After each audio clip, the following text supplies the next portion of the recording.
Welcome back to Diya's world. അപ്പോൾ കുറച്ച് ദിവസത്തിന് ശേഷം നിങ്ങൾക്ക് എല്ലാവർക്കും ഉപകാരപ്രദമായിട്ടുള്ള ഒരു സംഭവം കാണിച്ചു തരാൻ വേണ്ടിയിട്ടാണ് ഞാൻ വന്നത്. വേറെ ഒന്നുമില്ല, ഈ ഇരിക്കുന്ന സംഭവം എന്താ നിങ്ങൾക്ക് മനസ്സിലായല്ലോ ജസ്റ്റ് ഒന്ന് കമന്റ് ചെയ്യാം. ഇത് നമുക്ക് വീട്ടിൽ തന്നെ ഉണ്ടാക്കിയെടുക്കാം, മണ്ണിന്റെ ആവശ്യമൊന്നുമില്ല. ഇനി മണ്ണ് കിളയ്ക്കുമ്പം മണ്ണിരയോ അല്ലെങ്കിൽ പുഴുവോ ഒക്കെ പേടിയുള്ള ആൾക്കാരാണെങ്കിൽ നമുക്ക് ഇതുപോലെ തന്നെ കൃഷി ചെയ്താൽ മതി. നമുക്ക് നമ്മുടെ വീട്ടിലെ ആവശ്യത്തിന് വേണ്ടിയിട്ടുള്ള ചീര ആയിരുന്നാലും ഇതെല്ലാം നമുക്ക് ഇപ്പം പയറാണ് മുളപ്പിച്ചിട്ടുള്ളത്. ഇതുപോലെ തന്നെ ഉലുവയോ കടുകോ എന്ത് വേണം നമുക്ക് മുളപ്പിച്ചെടുക്കാം. കുറച്ച് നല്ല രീതിയിൽ നമുക്ക് തോരൻ വയ്ക്കുകയും ചെയ്യാം. മണ്ണ് ഉണ്ടെന്നോ ഒന്നുമില്ല.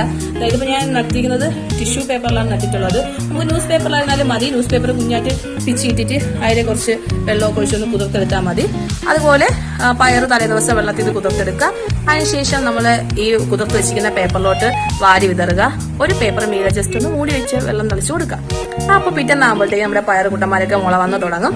അപ്പോൾ ജസ്റ്റ് വേണമെങ്കിൽ നമുക്കൊന്ന് വെയിലത്ത് ഒരു 2-3 മിനിറ്റ് ഒക്കെ വേണമെങ്കിൽ ഒന്ന് വെയിലത്തോണ്ട് വെച്ച് കൊടുക്കാം. ഒരുപാട് വെയിൽ കൊള്ളിക്കണ്ട, വെറുതെ ചെറുതായിട്ടൊന്ന് ജനലിന്റെ സൈഡിലോ കിച്ചന്റെ സൈഡിലൊക്കെ നമുക്ക് വെച്ചിരുന്നാൽ തന്നെ അത്യാവശ്യം ആ ഒരു സൂര്യപ്രകാശമൊക്കെ നമുക്ക് കിട്ടും.